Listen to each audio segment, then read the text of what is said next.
ಚಿತ್ರದುರ್ಗದ ಜಿಲ್ಲಾಧಿಕಾರಿ ಕಚೇರಿ ಬಳಿ ಕಲಾ ಜಾಥಾ ಸಂಚಾರಿ ಪ್ರದರ್ಶನ ಕಾರ್ಯಕ್ರಮದ ವಿಶೇಷ ವಾಹನಕ್ಕೆ ಚಾಲನೆ ನೀಡಲಾಯಿತು.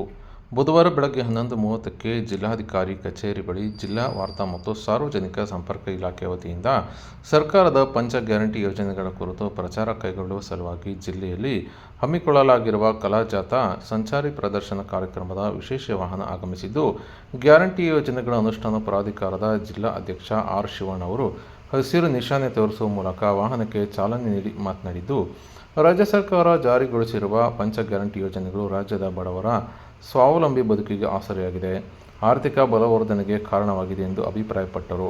ಇನ್ನು ಅಪರ ಜಿಲ್ಲಾಧಿಕಾರಿ ಬಿ.ಟಿ. ಕುಮಾರಸ್ವಾಮಿ ಅವರು ಮಾತನಾಡಿದ್ದು, ಸರ್ಕಾರದ ಪಂಚ ಗ್ಯಾರಂಟಿ ಯೋಜನೆಗಳ ಕುರಿತು ವಾರ್ತಾ ಇಲಾಖೆ ಏರ್ಪಡಿಸಿರುವ ಕಲಾ ಜಾಥಾ ಕಾರ್ಯಕ್ರಮವನ್ನು ಪರಿಣಾಮಕಾರಿಯಾಗಿ ಏರ್ಪಡಿಸುವ ಮೂಲಕ ಜಿಲ್ಲೆಯಲ್ಲಿ ಹೆಚ್ಚಿನ ಪ್ರಚಾರ ನೀಡಿ ಜನರಲ್ಲಿ ವ್ಯಾಪಕ ಜಾಗೃತಿ ಮೂಡಿಸಬೇಕು ಎಂದು ತಿಳಿಸಿದರು. ಇನ್ನು ಜಿಲ್ಲಾ ವಾರ್ತಾಧಿಕಾರಿ ತುಕಾರಾಮ್ ಅವರು ಮಾತನಾಡಿದ್ದು, ಕಲಾ ಜಾಥಾ ಕಾರ್ಯಕ್ರಮದ ಬಗ್ಗೆ ವಿವರ ನೀಡಿ, ಎಲ್ಇಡಿ ಎಲೆಕ್ಟ್ರಾನಿಕ್ ಪರದೆ ಹೊಂದಿರುವ ಕಲಾ ಜಾಥಾ ವಿಶೇಷ ವಾಹನವು ಜಿಲ್ಲೆಯ ಆಯ್ದ 20 ಗ್ರಾಮಗಳಲ್ಲಿ ಸಂಚರಿಸಲಿದೆ. ಗ್ಯಾರಂಟಿ ಯೋಜನೆಗಳ ಕುರಿತು ವಿಡಿಯೋ ಪ್ರದರ್ಶನ ಮತ್ತು ಯೋಜನೆಗಳ ಬಗ್ಗೆ ಕಲಾ ತಂಡದಿಂದ ಬೀದಿ ನಾಟಕ ಪ್ರದರ್ಶನಗೊಳ್ಳಲಿದೆ ಎಂದು ಅವರು ತಿಳಿಸಿದರು.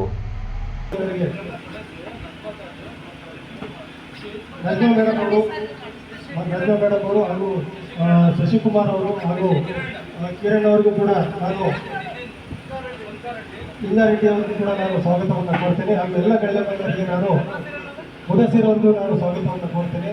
ಆಮೇಲೆ ನಮ್ಮ ಈ ಕಾರ್ಯಕ್ರಮವನ್ನು ಯಶಸ್ವಿಯಾಗಿ ನಡೆಸಿಕೊಡಬೇಕು ಅಂತೇಳಿ ನಾನು ಬೀದಿ ನಾಟಕದ ಕಲಾ ತಂಡದ ಚಂದ್ರಕಲಾ ಅವರು ತಂಡದ ಮುಖ್ಯಸ್ಥರು ಕೂಡ ನಾನು ಸ್ವಾಗತವನ್ನು ಕೋರಿ ಈ ಕಾರ್ಯಕ್ರಮದ ಉದ್ಘಾಟನೆಯನ್ನು ನೆರವೇರಿಸಿಕೊಡ್ಬೇಕು ಅಂತೇಳಿ ನಾನು ಹೇಳ್ತೇನೆ.